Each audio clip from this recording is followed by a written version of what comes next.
Welcome back to Sledgehammer Horror, guys. I am Ken Sledge. And I'm Ashley Sledge. And let's talk horror. So today we're here to do our review on 2025's I Know What You Did Last Summer. So guys, we are going to talk about the positives of this movie, the negatives of this movie, and then we are going to spoil our trip back to Southport. So if you haven't seen it, make sure you go and see it. And if you have, let's get into the positives.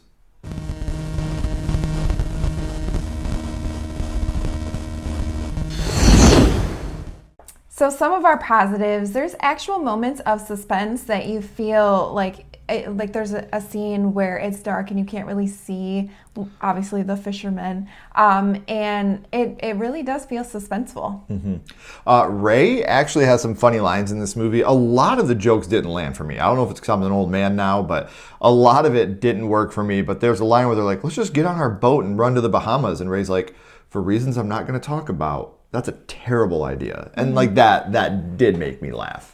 I like the cast. They're fine. They felt like they were like a real group of friends. And I thought that it was well acted. And I like them. They were well acted. I will give you that. They were well acted. Not much depth, which is a writing issue, but they were very well acted. Yeah.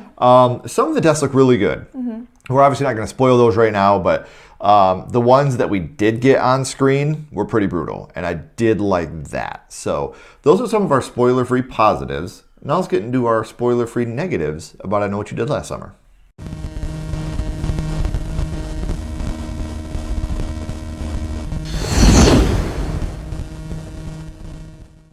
So some of the negatives, the dialogue can be very wonky. What did you do last summer? What are you waiting for? Like that.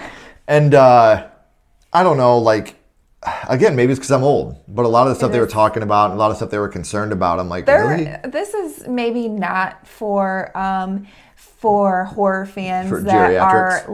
are 35 and up probably, because they are adults. They're not teenagers in this one, but they're still young they're adults. Acting like teenagers. And yeah, they're in their 20s and they're acting like that. And some old people forget what it's like to be young. Yeah.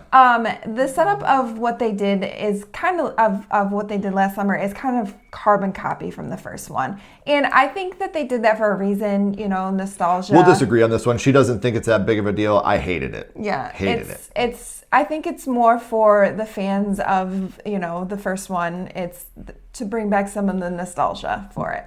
Again, I don't have a lot of nostalgia for it, so maybe that's why it didn't land for me.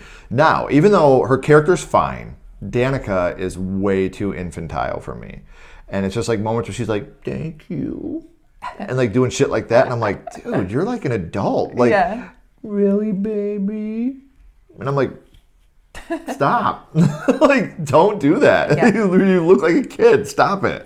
Some of the character, there really isn't a whole lot of character development. Again, they're young adults, and it's not for older adults, I feel like. And I feel like they're fine, but there's just not anybody super memorable. Yeah. There's no character that really stands out. And this is by no fault of the actors. Like we said, the actors did fine. Mm-hmm. The writing for this movie is bad. I do like how they had, you have the OG cast, and then you have this new, they're taking over. When it came to being a legacy sequel, they did it right. Mm-hmm. The new cast carried the weight. And I think that's how it should be. You shouldn't rely too much on the legacy characters. Scream 5. Yeah. But with this one, they really, the new cast really held their own. Yeah. And I thought that they did a good job. So those are our negatives, guys. Like I said, please go see the film.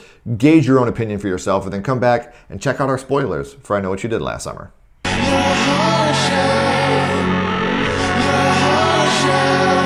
So we have Teddy, and he is kind of taking Barry's place. I feel like he's like the Barry character. Over the top, I'm a badass guy. Yeah, really, it doesn't have any morals or doesn't give a shit about anything. His daddy bails him out of everything. Yeah. So he's on the road and he causes a truck to crash and then go off the cliff, and they're trying to help them, but the person in the car like grabs onto Teddy and he kind of like pulls him off, and then he goes He down. pulls Teddy's shirt off, and I was wondering if that would come back into play later. Spoiler alert, it doesn't. No. Well, because Teddy's daddy made everything. Right. He's a powerful person. He's like, my dad is going to take care of everything. You guys don't worry about it. They leave the scene of the crime at that point because Teddy's dad is going to take care of it all. Yeah.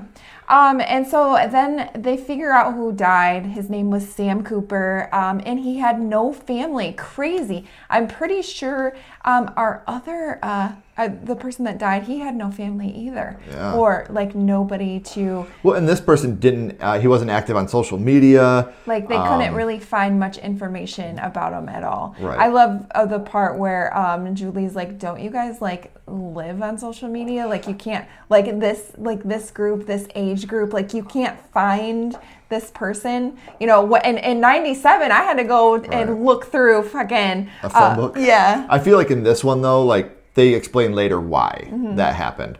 So, Wyatt is now Danica's new fiance a year later. She's getting married again. It was Teddy, now it's him. Yeah. And Wyatt gets killed in the house when she's in the bath while she's listening to what must be the loudest self-help tape of all tape of all time. It's a pretty big home. They're all pretty rich. Sure. So I guess she couldn't hear him getting his ass kicked.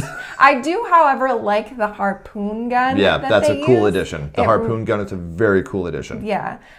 So they go back to Helen's sister's old Elsa's store. And they do a lot of the same beats from the first one. You have, you know, the dumb water. The dumbwaiter, where they're going up in the dumbwaiter. Yeah, that, and then that thing. the mannequins underneath the sheets. Yes. You know, like they do a lot of the same beats from the first one when they're inside Elsa's store again. This is where the podcaster, Tyler. Yeah, so Tyler, she's kind of introduced. She's a podcaster and likes to talk about crime and things like that. And one of our red herrings. She takes her there to see one of the old spots. And she's killed. Yes. And the fisherman makes it look like she hanged herself. So take that for what you will. And then we do find out in this movie that Ray and Julie are divorced. They are no longer together. This isn't the first time there's been violence like this in Southport. So they go back to Danica's house and nobody can sleep alone. So Milo, he gets strangled by a noose outside of the house. He gets locked out and he gets strangled by a noose. And Danica thinks he ran away because she wanted rough sex. Yes. So sure. So he couldn't choke her out. So he got choked out. Yeah. You see what they did there with that clever writing? Teddy and his dad are killed at his house. Teddy is beaten pretty good. There's one part of this that really pisses me off, though, and I want to get maybe a little anal here, because Teddy is fighting back against a fisherman, and he knocks him down, and he spits in his face, and then it cuts right there, and it shows Teddy crawling, trying to get away. It's like you were literally just standing over top of him, spitting in his face, and now you can barely get up and you're crawling away and nothing happened. It reminds me of the first movie when they do that stupid fucking fade out with Ryan Phillippe and Barry, and then all of a sudden he's just back in the hospital. Do you have to bring out that fade out? Oh, it's the worst. But with this one, like he's literally standing over top of him and he spits in his face, and then the next thing you know, he's crawling. It didn't cut to another scene, nothing. It just literally cuts to him crawling, and it's just like, what the fuck? Yeah. Like, how did that happen? But Maybe these two right here are two really, Teddy gets stabbed to death and then his dad gets the hook through the neck. Which was a great kill. My favorite kill in the film. Yeah, it was awesome. And we get a Helen cameo. Sarah Michelle Gellar's back, baby. Talk about, I don't know if she just aged really fucking good. Oh, it was de-aged. I know it was de-aged, but it looked like shit. I didn't think it looked that bad. I didn't think it looked bad. She's beautiful. Yeah. But the de-age, it's just like Billy Loomis in I did not think it looked as bad as the Billy Loomis one Let us know in the comments, guys. Yeah. Did Helen's de-aging look good or bad? But it's a dream. It's like a dream vision. And I love how she starts to decompose. Yeah, I thought that looked really cool. It was a good idea. I think it was a very, very good idea. Oh, Lord. Pastor Judah's been kind of like a red herring throughout the whole movie. But he's killed in the church. We don't see it happen. We just see the aftermath of it. He has a spike going through him, and it looks like he's praying, which... He's like our, like you said, the red herring, too obvious, kind of creepy guy that you're like. And he was in One Tree Hill. He was in One Tree Hill. You're like, he's not the killer. That's too obvious. One Tree Hill, yep, way too obvious for him. So then we find out that Stevie is the killer. She's one of the group. Yeah, so she was friends with them all when they were younger, and then something happened with her dad, and she became a bad drug addict. Yeah, so she couldn't go away to college like everybody else, and now she's just working in Ray's shop, And so she loves Sam, and she was with him that night that everything happened, but she didn't know that it was Sam. That she thought Sam was coming to pick her up because he was scared she was going to relapse because she had been through rehab. And I think that this is kind of where, like, later on they figure out who it was, and I think by that time. It's not said, but it's implied. I think Stevie had wiped all his social media at that point. Because she even says that she went to the pastor for help. And Pastor Judah took the money and kept quiet, but she took care of him.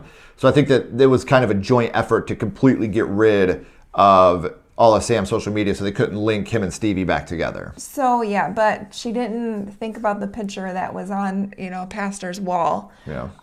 But she wanted to take their loved ones away from them because her loved one was taken from her. Yeah, it's pretty corny.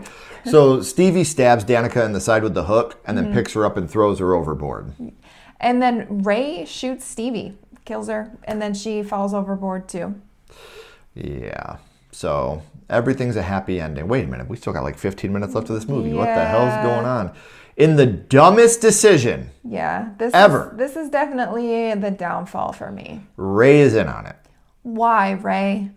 Why? And his reason is fucking stupid. And I feel like it's another one of those, like, okay, I know I keep bringing up Scream, but I feel like every time Scream does something, this is like the formula. And then, now we're having this remake, and I just feel like it was like a dumb reasoning, publicity and stuff like that. But this one is just to keep, because they forgot about that. They erased us.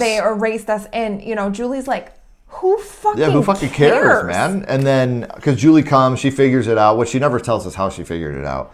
Which, again, bad writing. She looked something up and she looked at a computer. Ray and Stevie together, and she just knew it. But with this part, he's like, those kids ruined Stevie's life. Yeah. And it's like, bro, what? So now you're going to kill them all because of that? Like, just really, really dumb plot shit. Yeah, because it's like, how many times did Ray look guilty in the other movies and he wasn't guilty? Right. But now in this one, he is. It's fucking stupid. I don't know. Like, I get the whole trauma and all that, but it doesn't make you become a killer. It doesn't make you do exactly what happened to you. Yeah, in this instance. That doesn't make any sense. Right.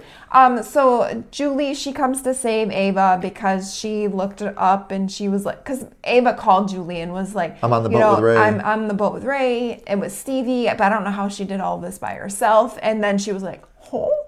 So she goes to Google and Googled the script, and they said Ray was in on it, so she went to the boat. Yes.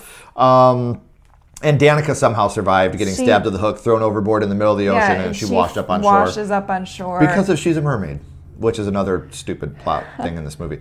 And then there's a post-credit scene with Brandy and referencing I Still Know What You Did Last Summer, and it's still not over, and she says, who are we going to fuck up now, and some other stuff. So it's not over. It's never over. Oh, it's we're not notebooking this. I'm really hoping this shit is over. So if I was out fishing, you guys, I would throw this one back. If I'm using my fisherman hook, I catch this movie, I'm throwing it back. It's a 1.5 skull for me.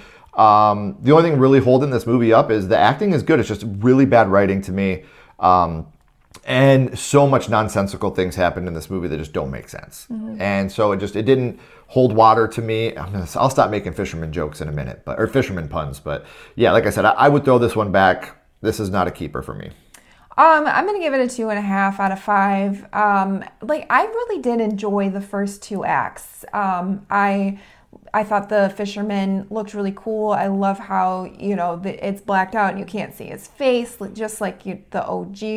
And then, the third act definitely brings it down. It's Ray when the podcaster dies.